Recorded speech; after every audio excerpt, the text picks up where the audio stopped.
Claire. I am here continuing our Unit 8 lectures for AP World History Modern. So today we are going to be talking about decolonization. But before we jump into that, I would like you to think back to our last lecture. What was the Cold War? What do we mean when we say Cold War? What makes it different from other conflicts? Try to define this and describe it in your own words as opposed to just copying a definition given to you by me or Google. So let's get started. So like I said, today we are going to be talking about decolonization, which is a huge concept for the 20th century. So your objective, you will be able to explain the economic changes and continuities resulting from the process of decolonization. So this relates to topics 8.5, 8.6, 8.7 in your course description. So decolonization and nation building. What do you think is the message of this cartoon? What point of view do you think it's representing? So let's talk about some new nations that have already emerged. We spent a whole lecture talking about India and Pakistan. India is very well established thanks to all of the industry built up there by the British.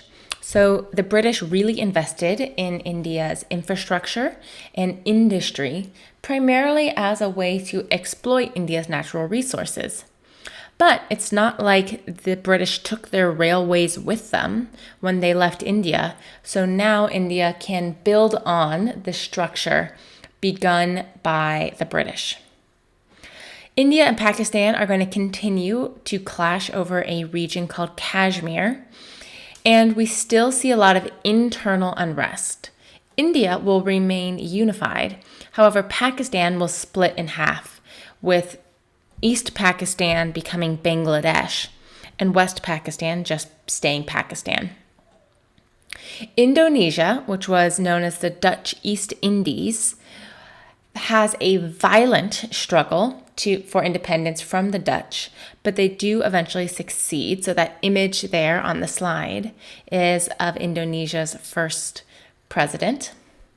Singapore, Myanmar, and the Philippines all get their independence peacefully. The British and the US controlled these regions. So Singapore and Myanmar were under British control. The Philippines were under the US. We maintain a close economic relationship with the Philippines and will keep some military bases on it.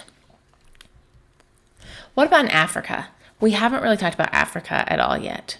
Well, in sub-Saharan Africa, we see economic and social changes. Most African countries had very few Europeans actually living in them, and yet the Europeans had an undue influence over the region. So for most Africans, economic development simply meant working for European-owned mines and plantations. This was often basically slavery. It was compulsive work, right? So the colonial governments wanted to develop the natural resources in Africa, but they didn't want to have to pay wages high enough to actually attract workers.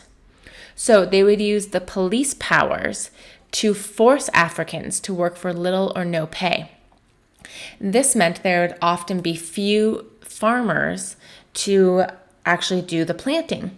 So few farmers, in fact, that this will lead to famines often because there would be insufficient farm workers to produce the fields and the food supply necessary to support this population. Europeans would often pride themselves on the healthcare they bring Africa, right? This whole aspect of social Darwinism, white man's burden.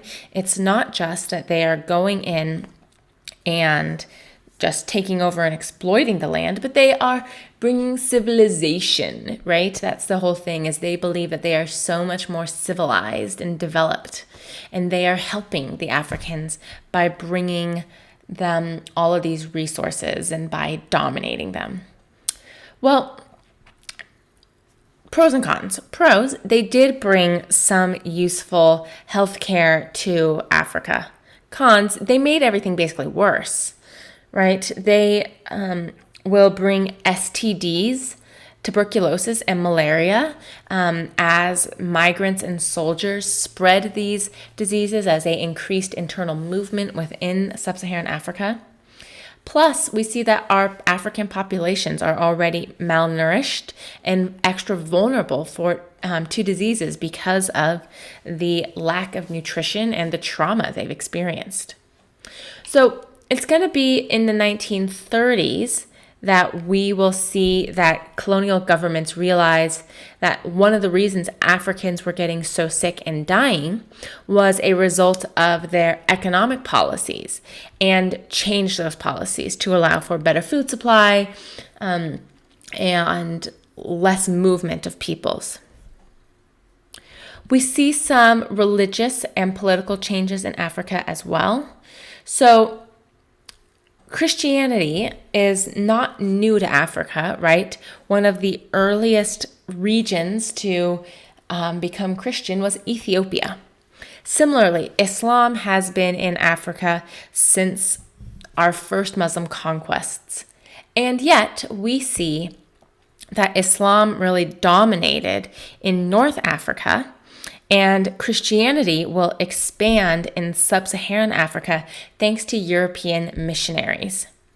These missionaries will be most successful in West and sub-Saharan Africa, where you'll see your strongest European presence. Mission schools will be very attractive, right? So one of the things that these missionaries did often was open up schools. And many Africans realized that if they want their children to have a better future, well, their kids need to be able to read and write and do math skills. So pros and cons of any European presence, right? You're going to have some missionaries who do terrible things, who are exploitive, who do not represent the values of Christianity at all. Right? But you're going to have other missionaries going in there who are really seeking to serve the African communities, who are not seeking to force European culture onto them, but merely teach. So it's a mixed bag with any sort of group of people. Humans are selfish in many ways, but we can also act selflessly as well. It does no one good to paint with a broad brush. Not all missionaries were bad, but they were not all good either. Similarly, with Muslim missionaries, we see Islam is really going to spread from the East African coast. And Islam really emphasizes literacy, right? It is important that you can read the Quran, specifically in Arabic. So Islam will spread more easily throughout Africa than Christianity in some ways, because it is less disruptive to traditional African customs like polygamy. So we see that in general, some Africans are starting to really advocate for different nationalist movements, right? Western nationalist and egalitarian ideals helped fuel anti-colonial movements. Many Africans traveled to Europe and America to further their education, to get college degrees and graduate degrees. So they will be able to take advantage of the legacies of colonial rule, the schools, labor associations, and colonial bureaucracy. So new governments that emerge use the structures put in place by the colonizers. But their goal here is to build new national identities and a new political consciousness. So one of the things that Africans will see is the liberation movements and propaganda used in World War II. So you'll have the African National Congress, which is going to be an organization dedicated to obtaining equal voting and civil rights for inhabitants of South Africa. You'll see that nationalist parties and leaders will challenge imperial rule, and the development of transnational movements sought to unite people across national boundaries. An example of this would be the Pan-Africa movement. So what are some different ways that African states are going to get independence? What do you think? We haven't talked about specific examples yet, so I'm asking you to think ahead. But let's start talking about the road to independence. And we're going to start with Algeria. So Algeria, if you remember, was occupied by the French. It is going to achieve its independence as a result of violent civil war. So I'm going to go into more detail about that in a moment. We'll see that Congo and Kenya will also see violence during and shortly after their rule. And so let's talk specifically about some of these. We'll start with France's colonies. So Algeria is going to really see violent independence movements, but they are going to maintain a close economic relationship with France, right? Algeria and France are territorially very close, with only the Mediterranean dividing them. So we see lots of migration in between France and Algeria. We are going to see some independence movements as well. So all of France's African colonies will be independent by 1960. And Belgium will give up Congo the same year. But they just up and leave, right? Here's the thing. They came in, European countries come into these African states, overthrow the governments without asking the Africans, what do you think? And they're going to leave in a very similar way without working with African leaders to allow for a smooth transition. So Belgium's rapid departure from the Congo will leave the region in chaos and civil war. They didn't have any solid, cohesive nationalist movement for independence to take the leadership helm. So in 1965, Mobutu Sese Seko is going to seize power, and he will lead as a corrupt dictator for decades. The settler colonies will see lots of violence as well. So Algeria, Kenya, and South Africa will see more violence in decolonization because European settlers were reluctant to turn political control over to the African majority. So the problem with these settler colonies compared to the Congo was in the Congo, there would just be a few European governors, right? There's a few bureaucrats. And when they up and leave, most of the people left in the Congo are Africans. Well, in these settler colonies, there are significant European populations who live there who are very scared to give political power to the Africans because they rightfully fear reprisals against them for the way Africans had been treated. So in Kenya, Jomo Kenyatta and his nationalist party, the Kenya African Union, will form the Land Freedom Army in the 1950s and will use terror and guerrilla warfare against the British.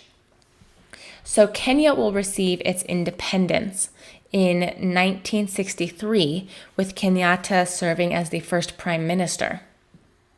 Some countries will end up experiencing internal conflict, resulting in ethnic violence and genocide, such as Rwanda and the Congo in later parts of the 20th century. We will see that guerrilla warfare will be used to end Portuguese rule in Angola and Mozambique. South Rhodesia will use guerrilla warfare against the British, and upon their independence, they will become Zimbabwe. So, what about in Ghana? Ghana will experience independence in 1957, we're going to see that our African states are going to be impacted by World War II. They are going to be impacted by the need for labor and resources. So what happened often was that the colonizing powers needed crops and resources.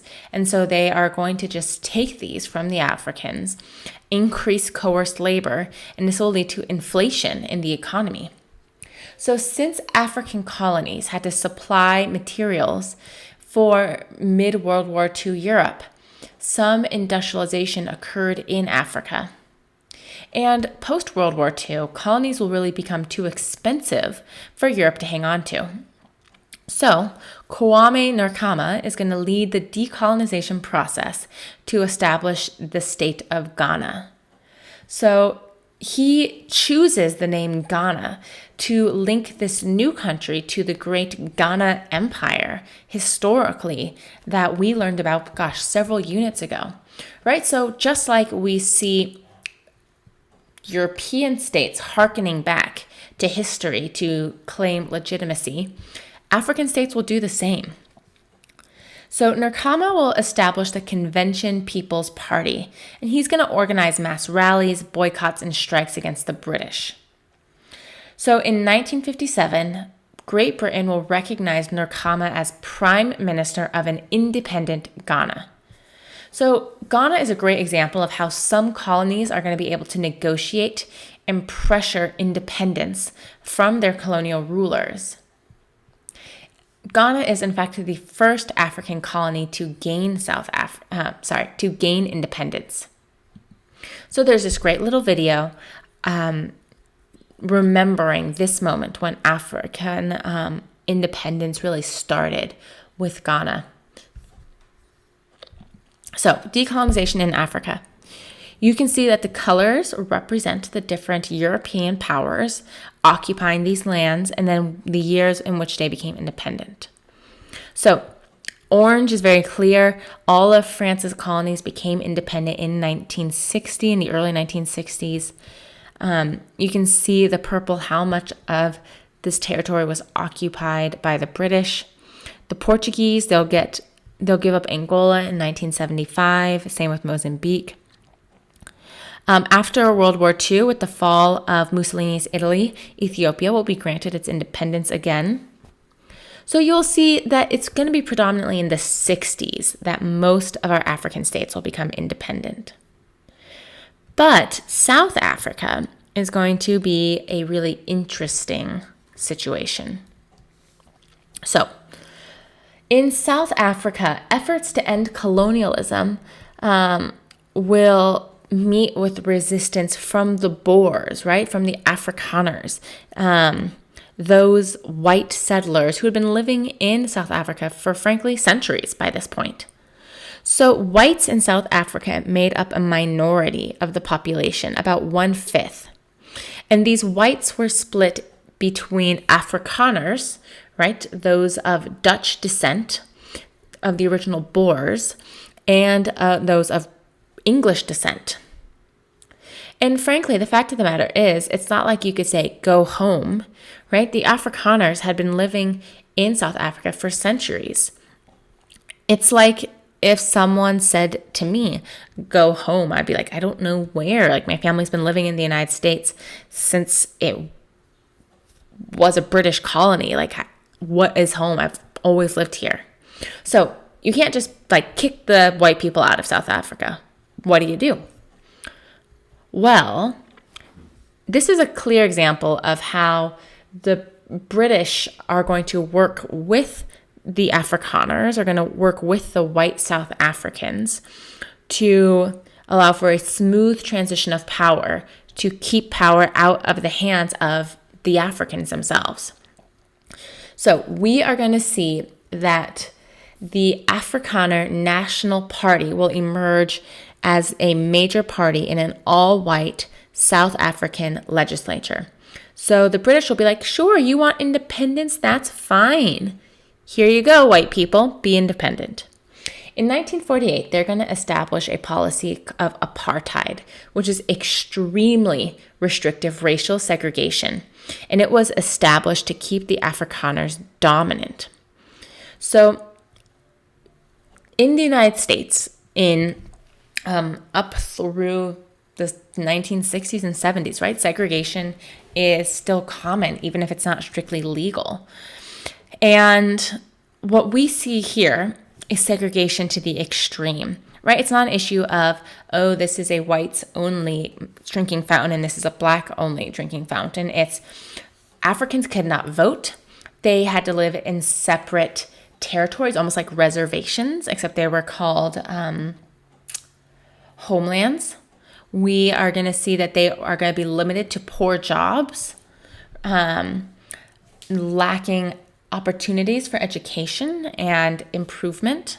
And of course, they are in the majority, right? So this is so terrible, frankly. It's just so terrible.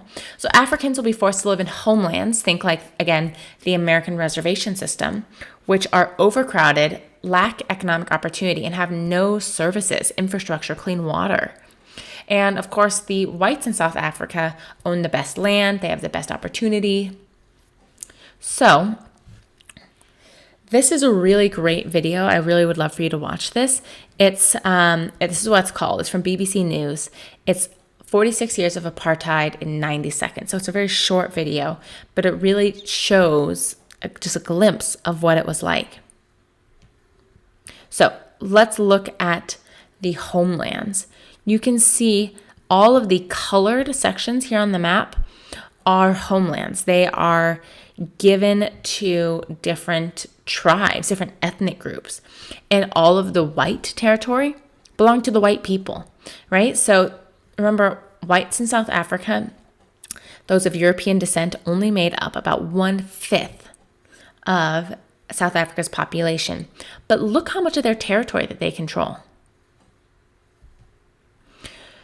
So we see that the African National Congress will be formed in 1912, and it will lead the independence movement. It will lead protests against racist laws, and it will eventually lead the opposition to apartheid.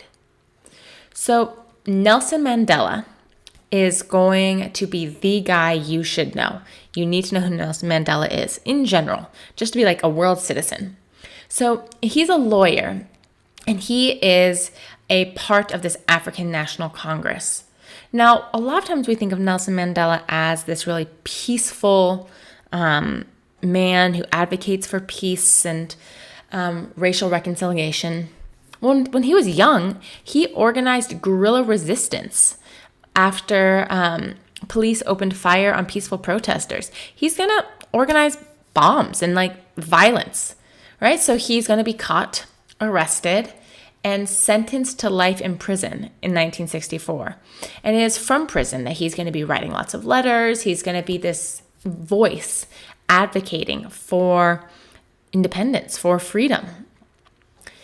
Frankly, South Africa will only give in on apartheid in the 1990s because of international pressure. And Mandela will be freed as well. So I really want you to watch this video. This is a must.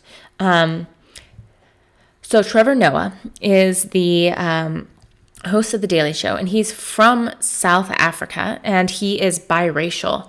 So he was actually, his existence was illegal when he was born, right? He was born in the 80s, and it was still illegal for there to be interracial relationships. So he's speaking a little bit about Nelson Mandela's legacy, and I want you to really think about, like, look at this like a primary source. What's his point of view, right? Who's the audience here? How are these two things relating to each other? How does he talk about Nelson Mandela? What words does he use? What's his tone of voice? And how does he acknowledge sort of the complicated nature of Mandela's legacy?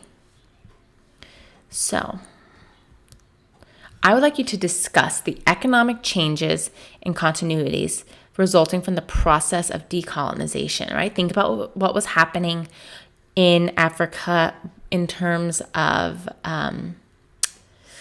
economic growth and activities prior to independence movement. So what were the Europeans doing?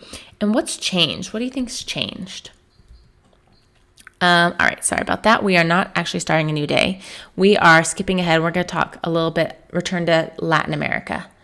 So we see that Latin America is still struggling with economic freedom, right? So if you remember, Latin America got its independence way earlier than any other colonies. They got their independence in the 19th century. And yet they had all of their infrastructure, all of their major industries were owned by American and European companies, right? So foreigners controlled many important resources. In Chile, Europeans controlled copper. In Cuba, sugar.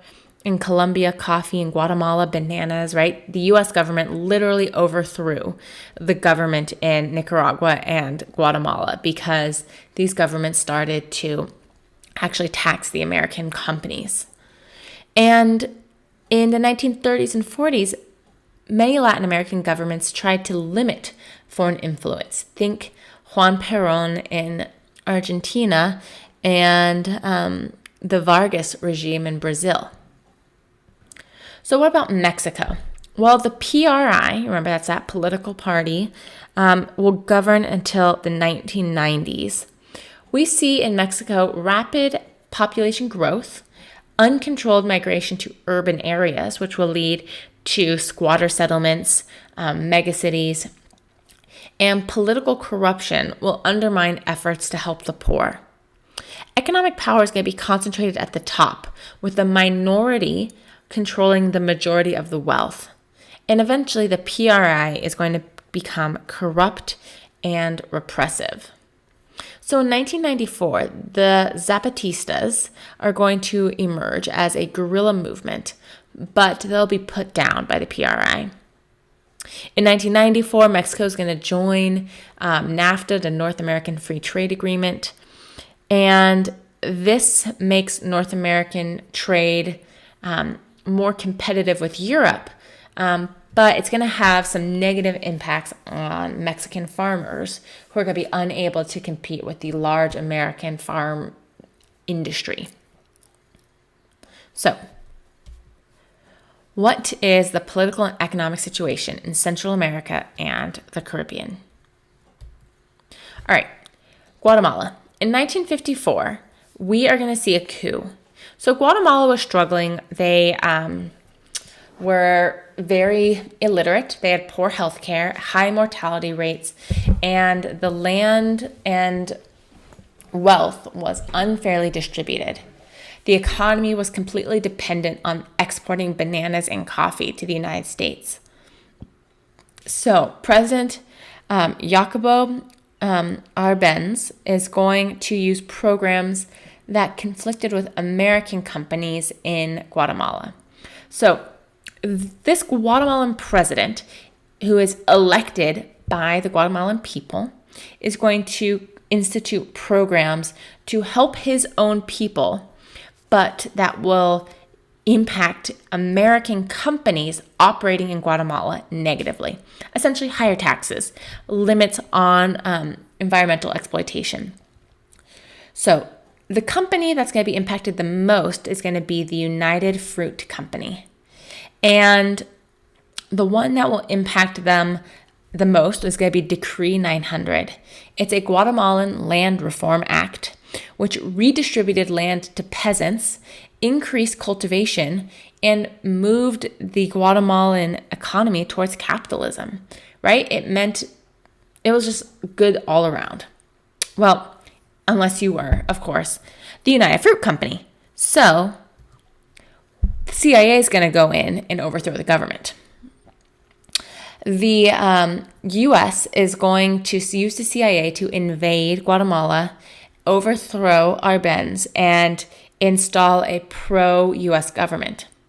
It's a dictator.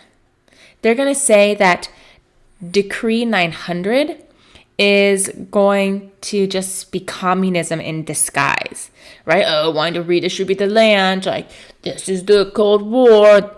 We see Guatemala, which is like so close to us, they're going to become communist. Can't have that. So this new government, this new dictatorship backed by the US government is going to reverse the land reform movement. So you'll hear the term like banana republics. This is why they're called banana republics, right? It's supposedly they're a republic, but really they're just designed to help US fruit companies. It's pretty atrocious. There's going to be problems in Cuba as well. So Cuba was completely dependent on American imports and the export of sugar. So the U.S. was Cuba's leading trade partner, and most of the wealth from the United States would either go back to the U.S. or to a few wealthy Cubans. So there'd be this huge disparity between the middle class and the lowest classes, and an even larger one between the upper class and everyone else. And the rural areas will really lag behind development. The government is super corrupt and completely subservient to whatever the United States wants. So in the 1950s, we are going to see Cuba will be ruled by a military dictator, Fulgencio Batista. So he is going to take power in a coup, and we'll see little actual reform under his rule. And instead, more opposition movements will rise up. Hostility to Batista, anger with corruption, repression, and foreign economic domination will fuel these opposition movements. And the biggest one will be led by two men, Fidel Castro, who was a young lawyer. You can see him there with his hand up, and Ernesto Che Guevara.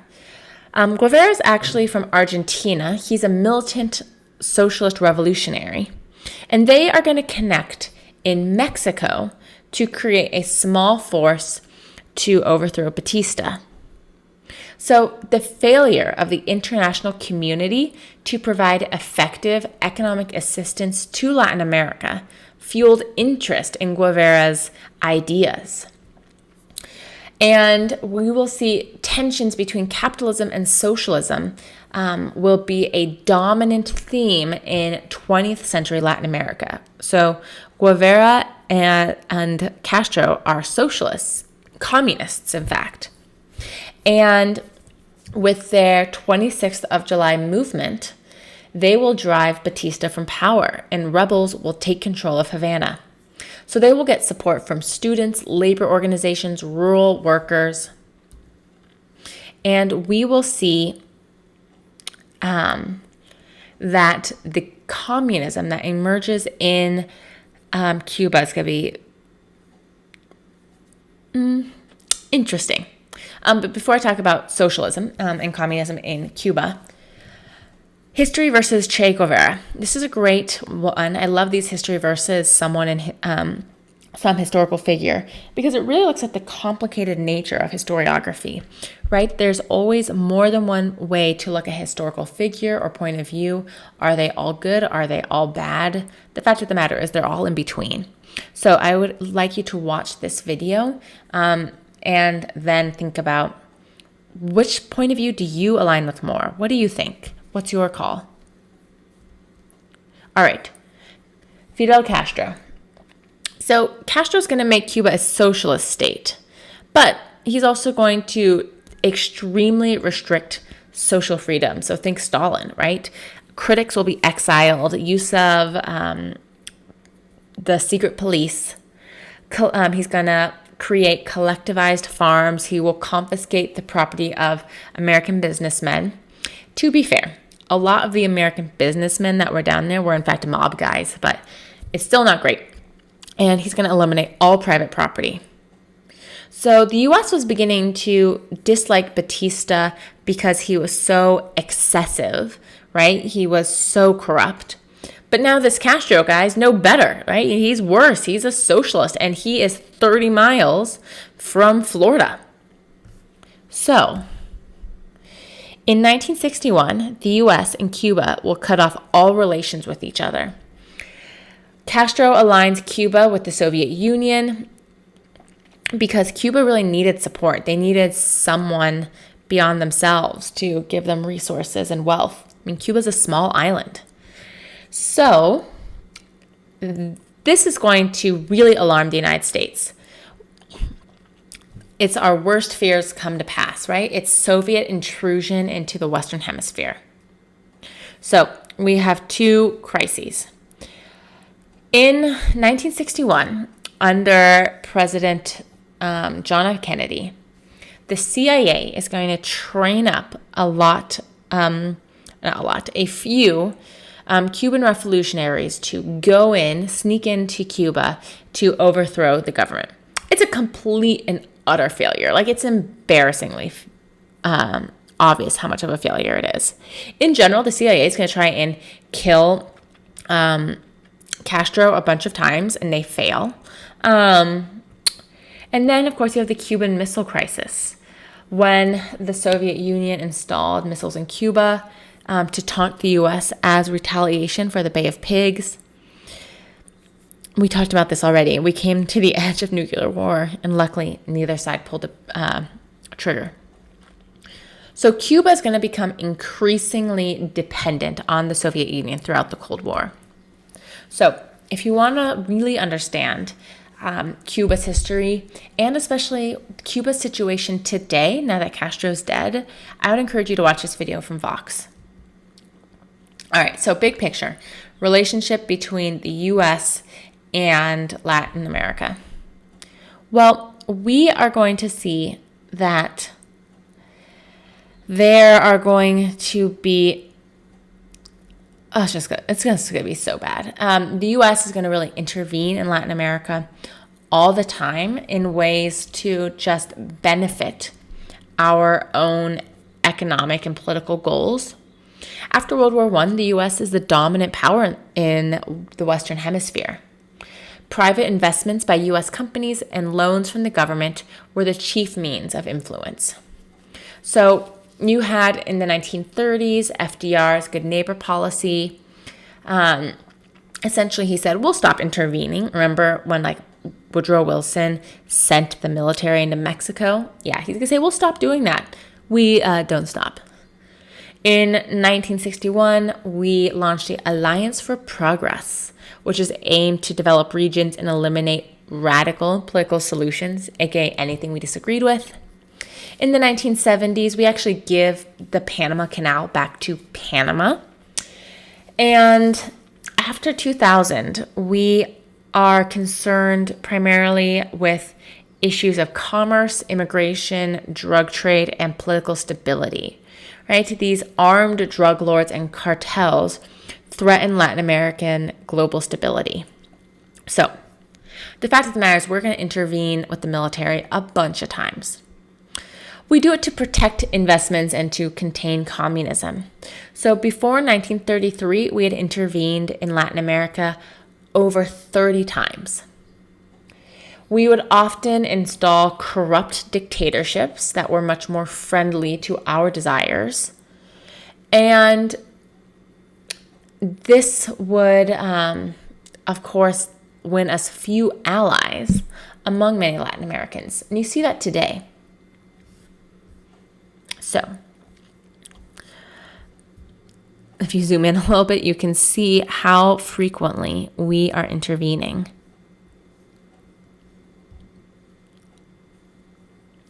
It's kind of absurd. I just talked about this.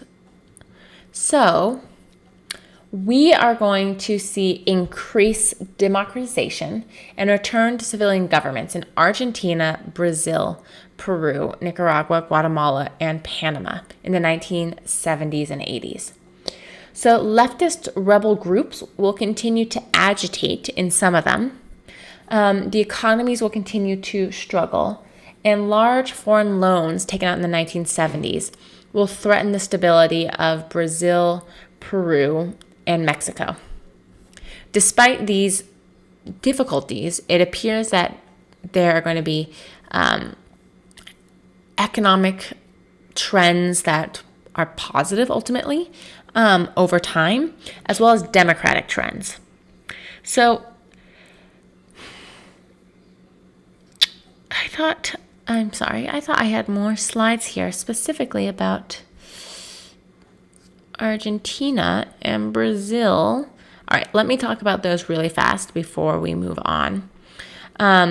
So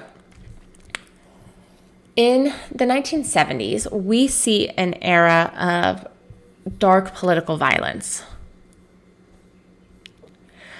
We see the, I'll just have it here.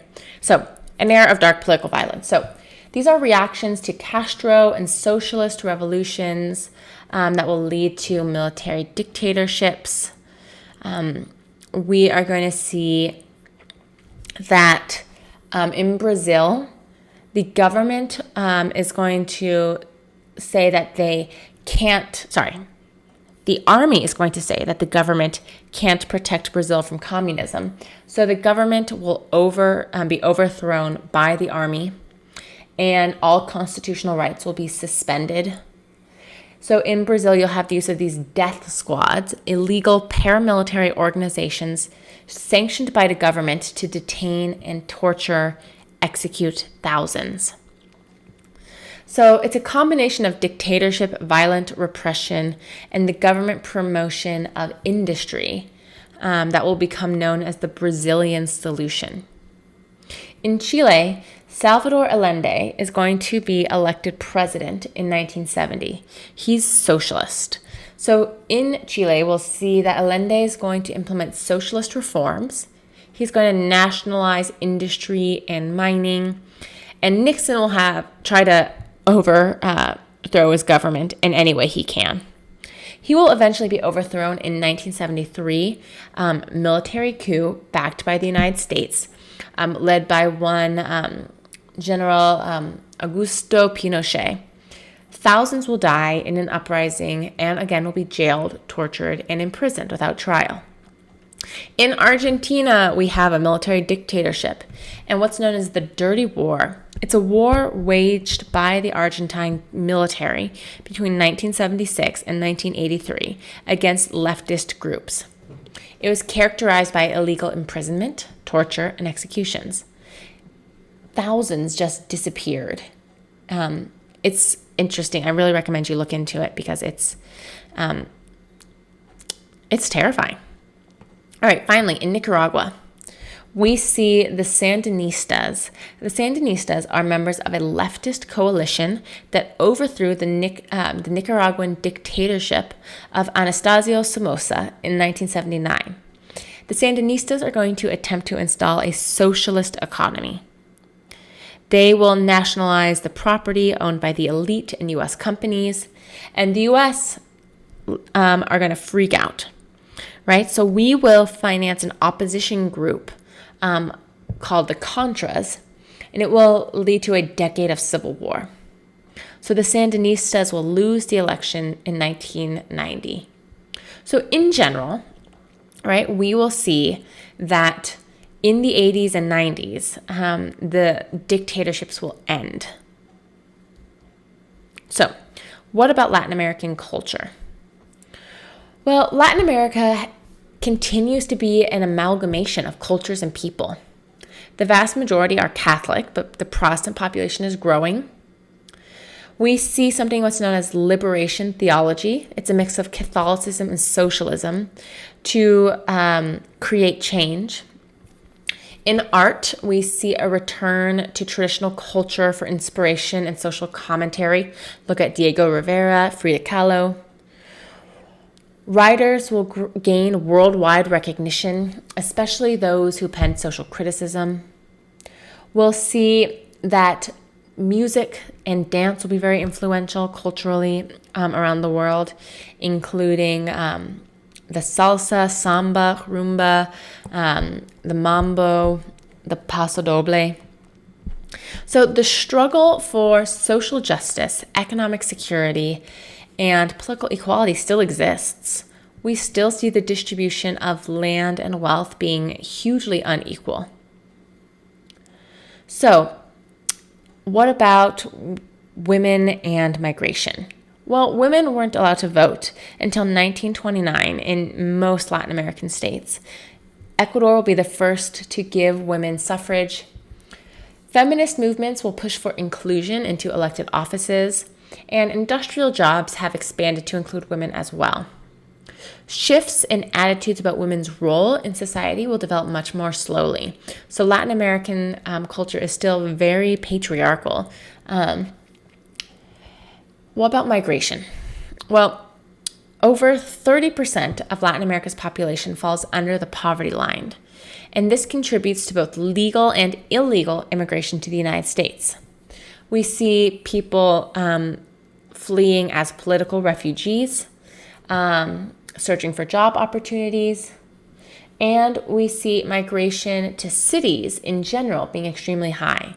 So these huge slums outside of Mexico City and Rio de Janeiro. So migration is a major and complicated regional issue. So